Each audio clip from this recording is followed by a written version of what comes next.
Okay, so we're back. So now this is our patch. The second coat that we apply is dry enough to where we can go ahead and get it lightly sanded and get our skip trowel on there. So for our skip trowel, like I mentioned before, we're going to use our joint compound that's pre-mixed.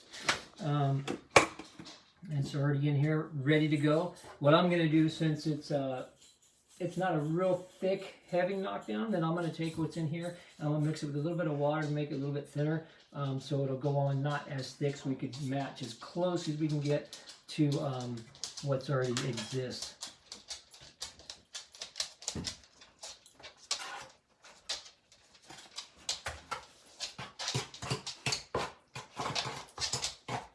So I don't need a lot. Texture, a little bit of texture goes kind of a long way when it's hand skip trowel. So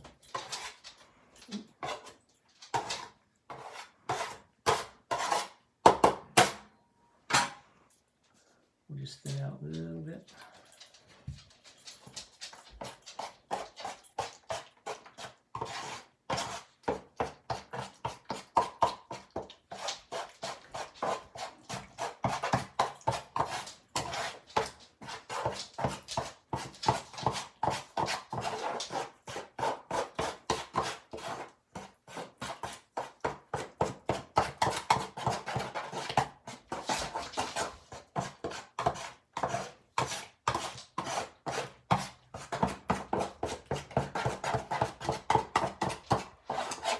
So this should be nice and not too thin, but just about right. So I'm going to go ahead and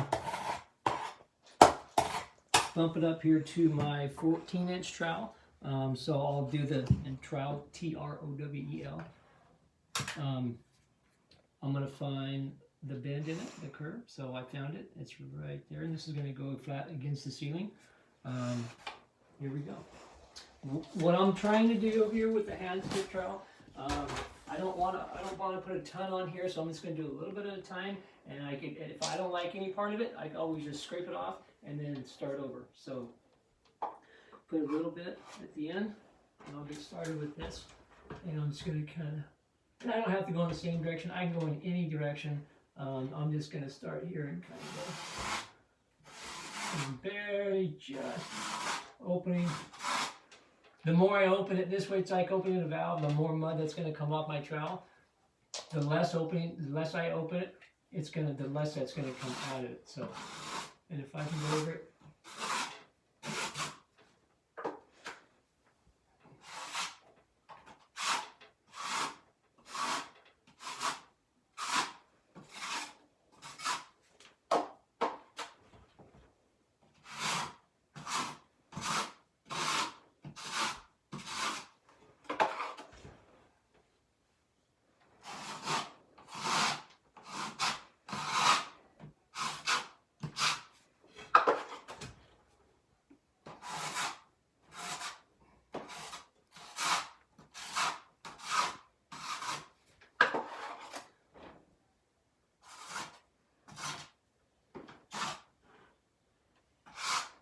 Again, there's no secret.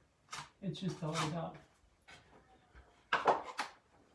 looking at it and going over it and going over it, and then just kind of at one point you need to stop, and then that's going to be what you get. So I'm going to go over it and flatten it a little bit. And then I could add, if I need to add,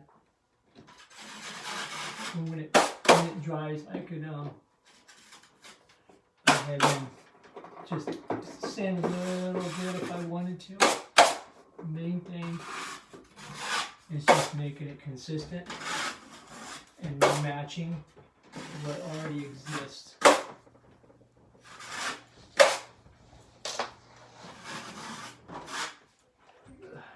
A little flat right here.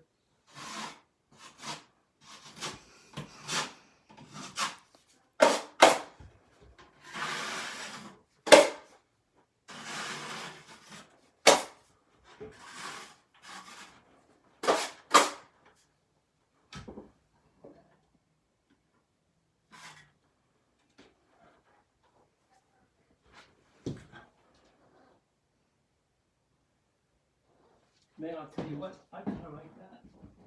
Blends in nice and neat. A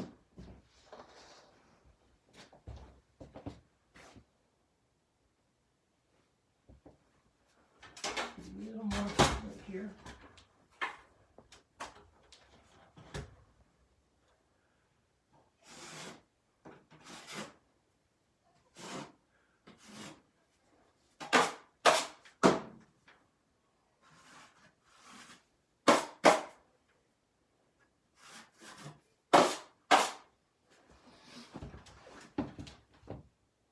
And that, my friends, is going to be about it. So the patch has been done. Been 2-coat, sanded. Put the finished skip trowel on, and when it dries, we'll get some paint on it, and that'll complete our sealing patch. So now we're going to go over one more time real quick the tools that we used, and always clean your stuff out. In between each use, in between each phase that I started and completed, I always went back, took some water, got in the sink or outside. This is not like grout for tile. This is water-based gypsum.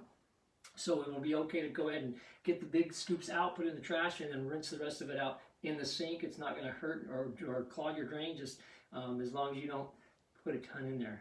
So it's okay to be able to clean in your sink.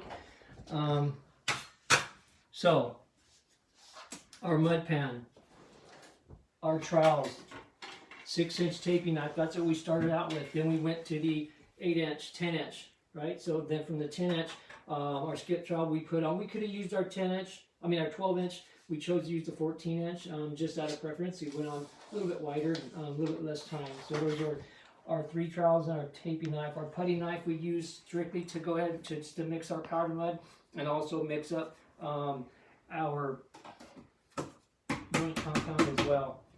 Our two types of tape, fiberglass and paper tape. We chose to use the paper tape. Also, we have a regular joint compound and our 20-minute fast set to go ahead and speed that process up. For sanding, here's a hand sander, drywall sander, or a sponge sander. Our mixing tools, again, one was the 1.5-inch putty knife, and this is the trowel. I didn't have my drill before, so here's the drill here. We go ahead and this is a paddle mixer, and you stick that in there.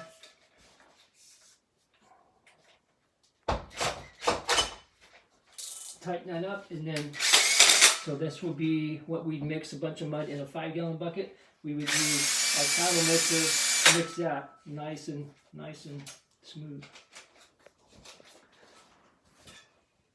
Our other hand mixer is just basically hand mixer, big one, small one, that's it. People call it a potato masher, same process. So mix it by hand. If you don't have power, if you don't have a drill, you can mix it this way. If you do have a drill, mix it with the paddle mixer, or by hand in your mud pan. So that should be it.